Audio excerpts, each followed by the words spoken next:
Juin 2013, Neuilly-sur-Seine. Eric, tu n'oublies pas le biberon ? Je dois aller faire des courses. Oui chérie, je m'en occupe. Voilà le beau biberon. Puis Eric saisit son téléphone portable dans son autre main et s'assoit dans le canapé. Mais c'est quoi ce truc ? Il lit à voix haute. La plateforme d'échange de crypto MTGOX est aujourd'hui valorisée plusieurs milliards de dollars et préfigure une révolution pour la finance mondiale. Il faut vraiment que je me penche sur les cryptos et la blockchain. J'y comprends rien, mais je suis sûr qu'il y a quelque chose à faire. Eric Larchevêque vient de vendre sa dernière entreprise, Pixing. Il se cherche un but et un projet. Cet article lance sa nouvelle aventure. Une aventure qui va changer sa vie. Aujourd'hui, je vous emmène sur les traces d'Eric Larchevêque, un entrepreneur récidiviste aux 1000 vies. D'Internet au poker aux crypto-monnaies, il teste, il se lance. Et tout démarre à Vierzon dans les années 80. Bienvenue sur Il était une fois l'entrepreneur, le podcast où je vous raconte les histoires des entrepreneurs. Car oui, entreprendre est toute une histoire. Je m'appelle Laurent Brouat et ce podcast est produit par Inspire Média.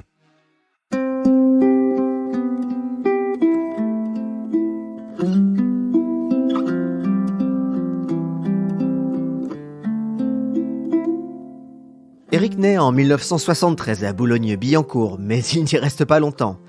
Car Eric a des problèmes de souffle au cœur et sa mère décide de revenir aux racines familiales, Vierzon.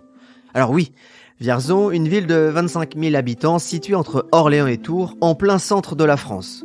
Eric, fils unique du porcelainier André Larchevêque et d'une danseuse de l'Opéra de Paris, revient donc aux sources de la saga familiale, les Larchevêque étant des industriels de la porcelaine à Vierzon depuis des générations. Dans les années 80, son père hérite de l'usine qui périclite avec la concurrence des Allemands. Eric, lui, a une passion, les ordinateurs. Il se rêve constructeur d'ordinateurs et devant son insistance, sa mère finit par lui en acheter un, à 12 ans. Une révélation pour le jeune homme. Il enchaîne alors avec des études scientifiques, puis une école d'ingénieur. Eric n'est pas spécialement doué pour les études, mais il apprend et s'adapte. Et c'est dans cette école d'ingénieur qu'il fait sa première expérience d'entrepreneur. Eric, regarde. Quoi ? C'est quoi ton truc ? C'est le magazine Électronique Pratique et il recherche des pigistes pour écrire des articles et fabriquer des cartes électroniques. Vas-y, on postule. T'es dingue Laurent. Mais les deux étudiants se prennent au jeu. Ils écrivent des centaines d'articles et fabriquent des cartes dans leur chambre d'étudiants. Mieux, Eric regroupe tous ces articles et en fait un livre qui se vend à 10 000 exemplaires. Cet argent, avec les livres vendus, lui paie ses études et ses sorties.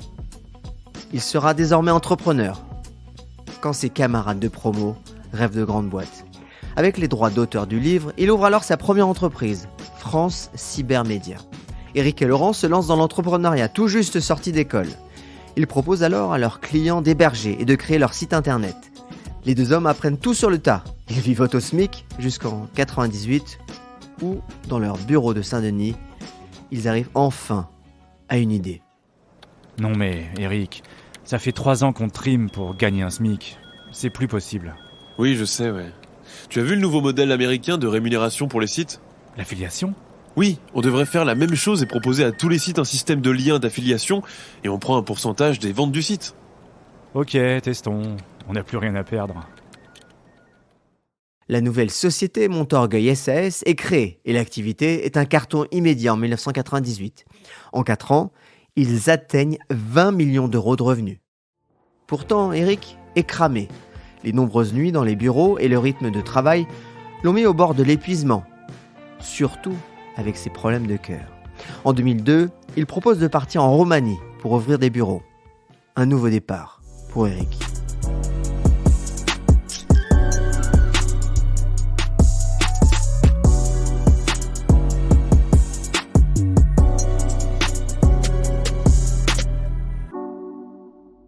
Eric quitte donc en 2002 son poste de CEO de Montorgueil pour s'installer dans les Carpates, en Roumanie, et monter une filiale.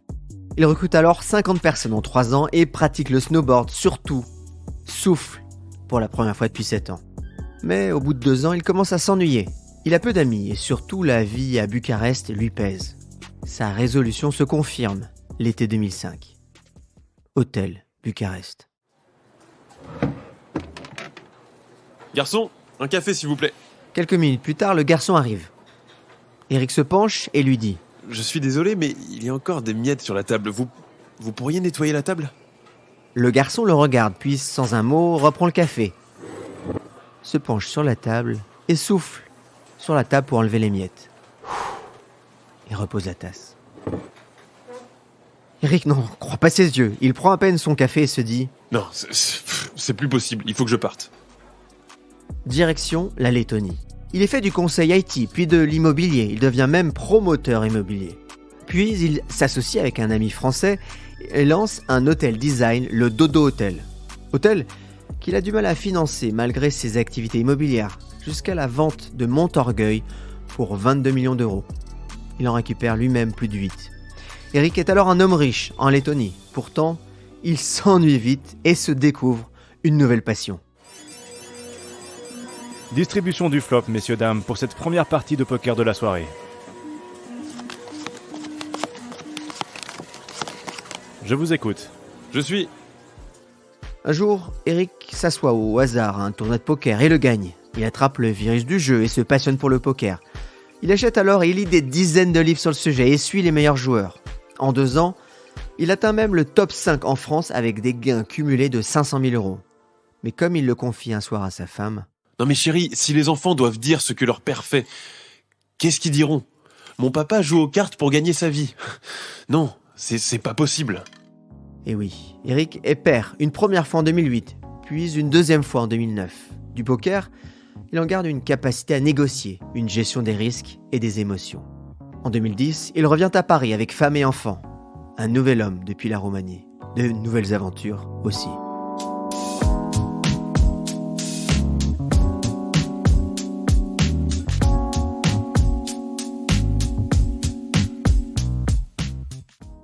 Début 2011, Paris 9e.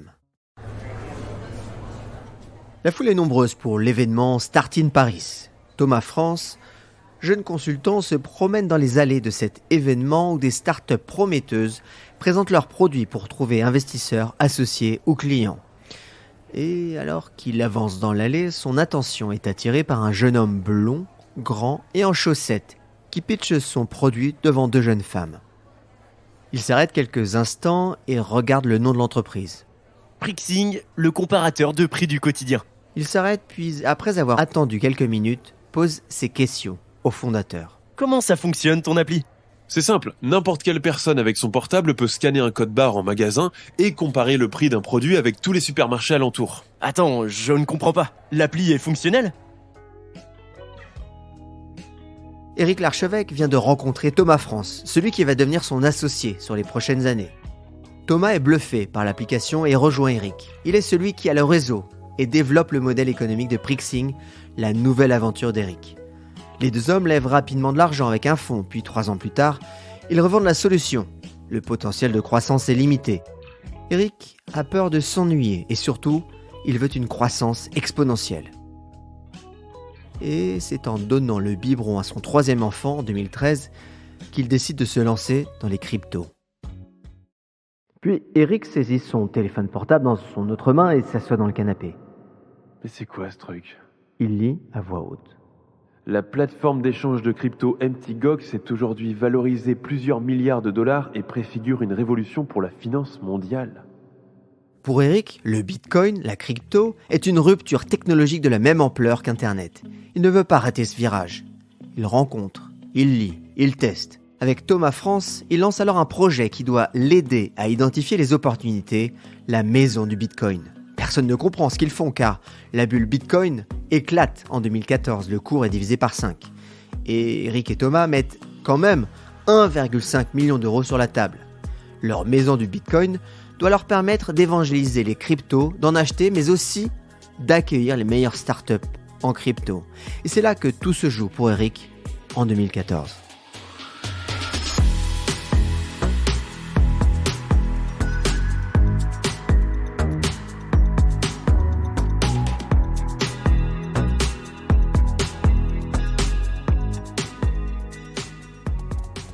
En 2014, tout le monde se moque d'eux. Le Bitcoin s'écroule quand la plateforme MTGOX fait faillite. Leur maison du Bitcoin est ouverte dans l'indifférence générale, sauf des passionnés de la première heure des cryptos. Eric a un espoir, qu'il se passe quelque chose.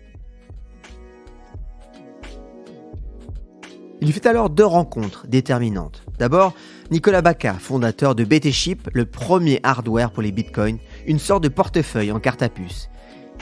Puis Joël Podeba, le fondateur de Chronocoin, qui vient lui aussi de Vierzon. Et lors d'un hackathon organisé à la maison du Bitcoin, Joël et Nicolas présentent le premier wallet qui peut recevoir de la monnaie crypto. Eric est impressionné par les 2 fondateurs et leur société et rêve de les réunir sous un même projet. C'est ce qu'il leur propose cet été 2014 dans les locaux de la maison du Bitcoin. Nicolas, Joël, et si on bossait tous ensemble ? On a la même vision, créer et sécuriser le Bitcoin. On peut faire un truc simple en fusionnant nos 3 boîtes. On peut devenir le leader, j'en suis persuadé. Imaginez le leader mondial des solutions de sécurité pour crypto-monnaie avec la carte à puce. Au bout de 2 heures de discussion, tout le monde se tape dans la main.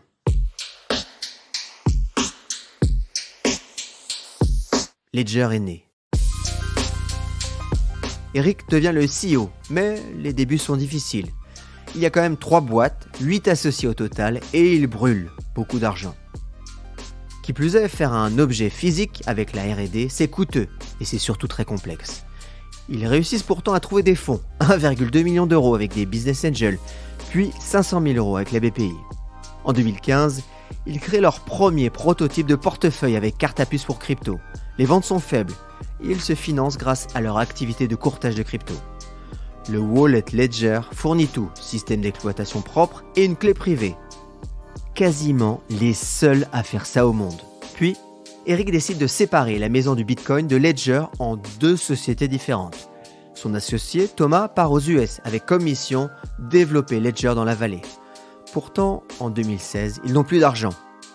Eric est désespéré. Comment ça se passe à SF, Thomas ? Bien, mais la crypto n'a plus la cote ici. Ici, c'est pire encore. Et surtout, on arrive au bout de notre cash. Il nous faut vite de l'argent, sinon Ledger, c'est mort. J'ai fait plus de 50 rendez-vous, 50 ! Personne ne veut entendre parler du Bitcoin. Plus que 3 mois devant nous. Puis, Eric change son pitch. Il s'éloigne du Bitcoin et parle de plus en plus de blockchain. Et c'est là qu'il réussit à intéresser le fonds de l'assureur Maïf Avenir. Ils mettent alors 2 millions et lèvent en tout 4 millions d'euros. Ledger est sauvé. Mieux, Ledger décolle.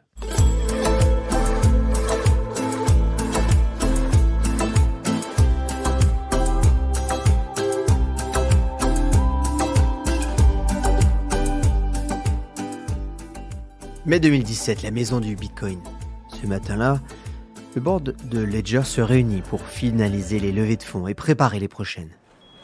Messieurs, bonjour. Ce matin, je vous propose d'acter les décisions et notamment les prochaines levées de fonds. D'abord, je vous présente les résultats de Ledger. Voilà. Les résultats sont dingues.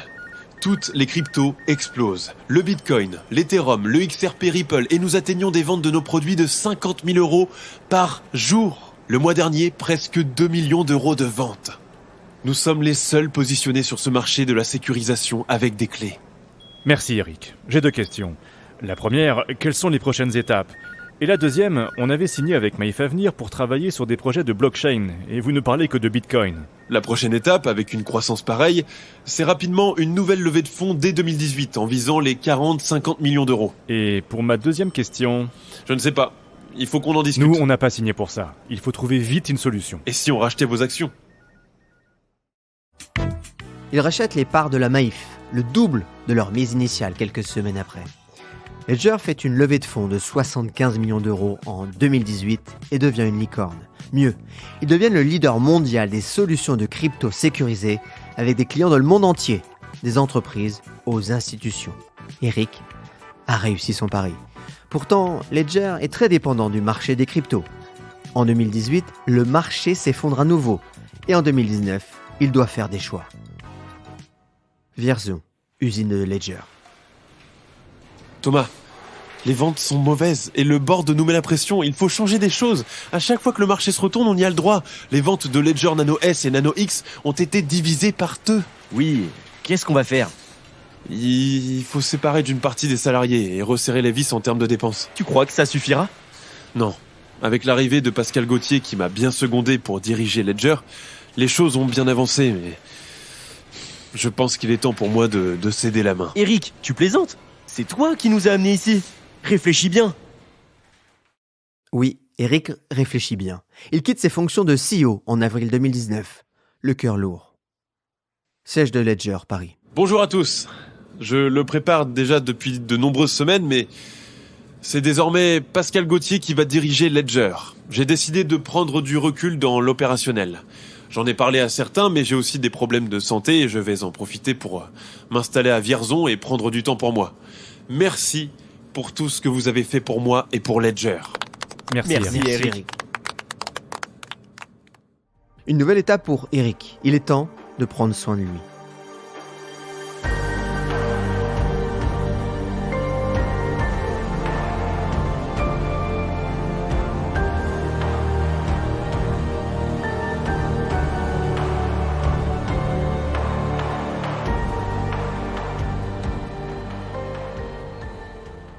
Depuis qu'il est petit, Eric a des problèmes cardiaques. Quand il quitte son poste de CEO de Ledger, Eric est cramé après 5 ans de start-up en hypercroissance. Ses problèmes cardiaques sont revenus et il dort mal, même s'il a été opéré du cœur.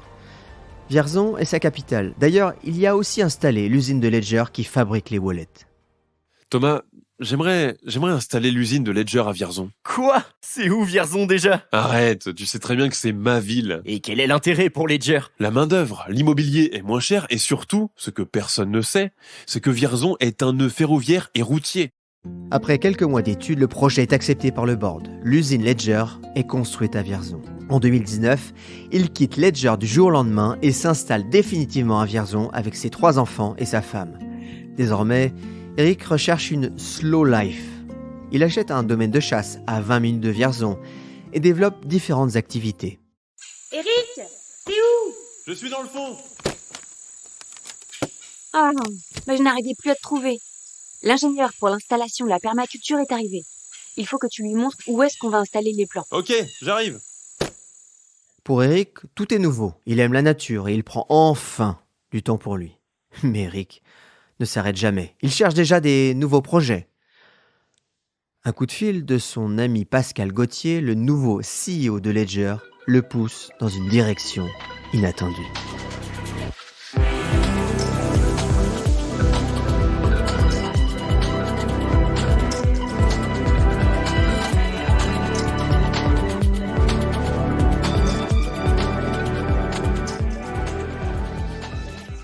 Fin 2019.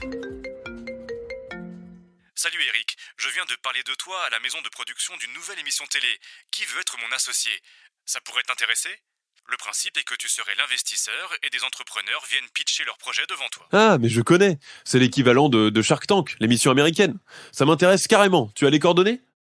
Eric appelle et se positionne, mais il n'est qu'un second choix. Il y a déjà des entrepreneurs très connus comme Marc Simoncini, Frédéric Mazella ou encore Catherine Barba. Pendant la première saison, il fait seulement des remplacements, mais il convainc les producteurs et les téléspectateurs par son charisme, son côté pédagogique et sa gentillesse. Il devient vite un titulaire indiscutable de l'émission. Sa notoriété bondit. Eric, désormais, s'investit dans sa région, où il monte un incubateur, une école de formation pour développeurs et même un fonds de dotation avec sa femme. La slow life, selon Eric Larchevêque, une slow life très active. Eric investit dans quasiment une vingtaine de projets. Oui, une slow life très active pour un homme qui n'arrêtera jamais. Et ça, c'est une autre histoire. Merci pour votre fidélité. Alors tant que j'y pense, ce podcast, c'est 3 jours de travail par épisode. Et tout ce travail, c'est évidemment une équipe derrière. Merci donc à Thibaut Viot, Sarah Brevet pour l'écriture et la recherche, et Morgane Bouchiba pour le son, mais aussi tous les acteurs qui interviennent dans les dialogues. Vous l'avez entendu, il y a pas mal d'acteurs. Fabien, Gaël, Céline, Jean-François, bref. Si vous avez aimé, si vous avez été inspiré, pensez bien à mettre des étoiles et surtout à parler de ce podcast. C'est ce qui me permet et ce qui permet aussi d'avoir beaucoup plus de visibilité pour tout ce travail. Et ça, c'est évidemment une autre histoire.